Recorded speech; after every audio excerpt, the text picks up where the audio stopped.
യുഎഇയിലെ ഷാർജയിൽ കൊല്ലം ചവറ തെക്കുംഭാഗം സ്വദേശി അതുല്യ ജീവനൊടുക്കിയ സംഭവത്തിൽ ഭർത്താവ് സതീഷ് പിടിയിലായി. തിരുവനന്തപുരം വിമാനത്താവളത്തിൽ നിന്ന് കസ്റ്റഡിയിൽ എടുത്ത സതീഷിനെ ക്രൈംബ്രാഞ്ച് അന്വേഷണ സംഘത്തിന് കൈമാറി. കൊല്ലം ജില്ലാ കോടതി ഇടക്കാല മുൻകൂർ ജാമ്യം അനുവദിച്ചതിന് പിന്നാലെയാണ് സതീഷ് നാട്ടിലെത്തിയത്.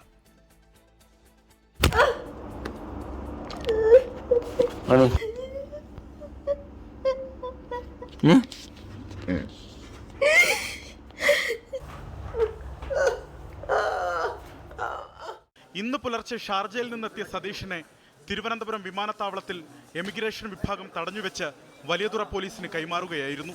പിന്നാലെ കേസ് അന്വേഷിക്കുന്ന ക്രൈംബ്രാഞ്ച് അന്വേഷണ സംഘത്തിന് സതീഷിനെ കൈമാറി.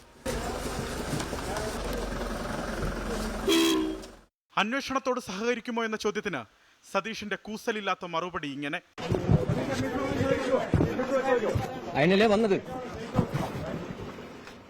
വെള്ളിയാഴ്ച ഇയാൾക്ക് കൊല്ലം ജില്ലാ കോടതി ഇടക്കാല മുൻകൂർ ജാമ്യം അനുവദിച്ചിരുന്നു. കൊലപാതകമാണെന്നതിന് നിലവിൽ തെളിവുകളില്ലെന്ന് ഇടക്കാല ജാമ്യ ഉത്തരവിൽ കോടതി നിരീക്ഷിച്ചു. വ്യവസ്ഥകളോടെയാണ് ജാമ്യം. ബൈറ്റ് അഡ്വക്കേറ്റ് മുനീർ ഷംസുദ്ദീൻ, അഭിഭാഷകൻ. നിലവിൽ ബഹുമാനപ്പെട്ട കൊല്ലം പ്രിൻസിപ്പൽ ജില്ലാ കോടതി സതീഷിനെ താൽക്കാലികമായി ജാമ്യം അനുവദിച്ചിട്ടുണ്ട്. ആ ജാമ്യം അനുവദിച്ചതിൻ്റെ ഭാഗമായിട്ടാണ് സതീഷ് ഇന്ന് നാട്ടിലേക്ക് വരുന്നത്. അതിനുശേഷം അതിൻ്റെ പ്രൊസീജിയർ 2 ലക്ഷം രൂപ വരുന്ന 2 ജാമ്യക്കാരെ ഹാജരാക്കി ജാമ്യത്തിൽ അറസ്റ്റ് ചെയ്യുന്ന സമയത്ത് ജാമ്യത്തിൽ വിടണമെന്നാണ് ബഹുമാനപ്പെട്ട ജില്ലാ കോടതി പറഞ്ഞിട്ടുള്ളത്. മുൻകൂർ ജാമ്യം റദ്ദാക്കാൻ കോടതിയെ സമീപിക്കുമെന്ന് അതുല്യയുടെ കുടുംബം. കുറ്റവാളിയായ ഇവനെ മദ്യത്തിനടിമയായി ഇവന് ജാമ്യം കൊടുക്കുക എന്ന് പറഞ്ഞാൽ സമൂഹത്തിൻ്റെ മുമ്പിൽ അത് നമ്മുടെ നിയമത്തിൻ്റെ പഴുതുകളാണ്.